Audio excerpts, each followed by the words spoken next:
Nama Fasadila sebagai host di podcast kali ini. Nah, di sini aku sudah bersama dengan 3 narasumber kita. Tapi sebelum itu kita kenalan dulu ya ke 3 narasumber kita kali ini. Halo, perkenalkan nama saya Novel Ahmad Dimas Wianto selaku Kepala Rekam Medis. Saya Supriyanti Pratama selaku tim AYN di rumah sakit. Saya Rizky Mananswin selaku ahli hukum kesehatan. Nah teman-teman, kita kan udah kenalan nih dengan 3 narasumber kita. Nah, kalian jangan kemana-mana ya, tetap stay tune di podcast kita hari ini. Oke, kita langsung mulai aja ya. Yang pertama dari situasi darurat. Nah, air kan baru aja surut nih. Di ruang arsip itu banyak berkas yang rusak. Nah, untuk narasumber pertama, sebagai kepala unit NK, apa sih langkah pertama yang bisa Anda lakukan? Nah, untuk langkah pertama yang dilakukan itu penilaian cepat atau mengidentifikasi mana berkas yang bisa diselamatkan dan mana yang rusak berat. Oke, nah setelah itu apa sih langkah kedua yang biasanya dilakukan? Langkah kedua, kami biasanya langsung mengamankan lokasi, pastikan tidak ada bahaya listrik atau kontaminasi, dan semua petugas wajib menggunakan APD. Nah, untuk berkasnya sendiri tuh gimana sih? Nah, untuk berkasnya sendiri, segera dilakukan evakuasi cepat ke tempat yang kering dan berventilasi baik. Tidak boleh lembab dan tidak boleh ada air sedikit pun. Kemudian dipisahkan berdasarkan tingkat kerusakannya. Oke, banyak ya yang mungkin berpikir misalnya dijemur aja gitu berarti ya. Nah, justru itu kesalahannya kan. Berkas itu tidak boleh langsung dijemur di bawah matahari karena bisa merusak kertas. Oke, baik. Nah, untuk solusinya sendiri tuh gimana sih cara mengatasinya?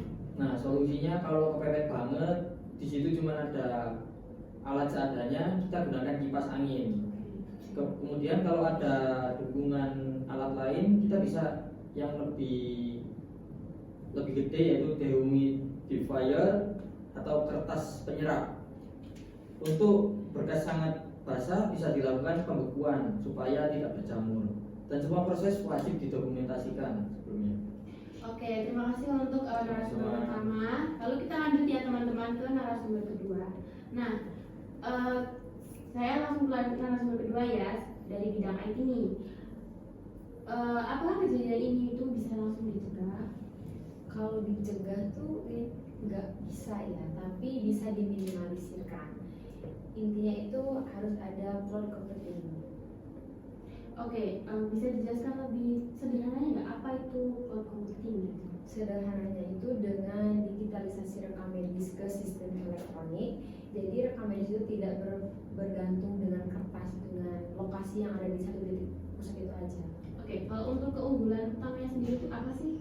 Keunggulannya itu bisa membackup data dengan cepat, setelah itu bisa menjaga keamanan dengan enkripsi, dan juga bisa diakses di mana saja, Kak. Oke, begitu ya. Jadi meskipun banjir terjadi itu apakah data tetap akan aman? Aman, bisa tetap aman dikarenakan kita punya cadangan yaitu di cloud itu, Kak. Oke, baik. Terima kasih untuk narasumber kedua. Menarik sekali ya teman-teman. Sekarang kita lihat dari sisi hukum nih. Langsung aja ya, aku ke narasumber ketiga. Nah, apa kewajiban rumah sakit terkait rekam medis kalau boleh tahu? Nah, di Indonesia ini ada beberapa regulasi hukum yang didapatkan di Undang-Undang Dasar. Nah, di sini saya akan menjelaskan regulasi seperti Undang-Undang Rumah Sakit, Undang-Undang Praktik Kedokteran, Undang-Undang Rekam Medis, ya, dan Undang-Undang Perlindungan Data Pribadi.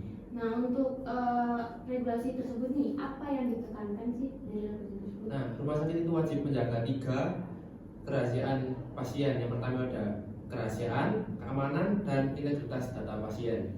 Nah, kalau lalai, sanksinya tuh apa? Nah, kalau lalai itu bisa berujung pada sanksi administrasi atau sanksi hukum.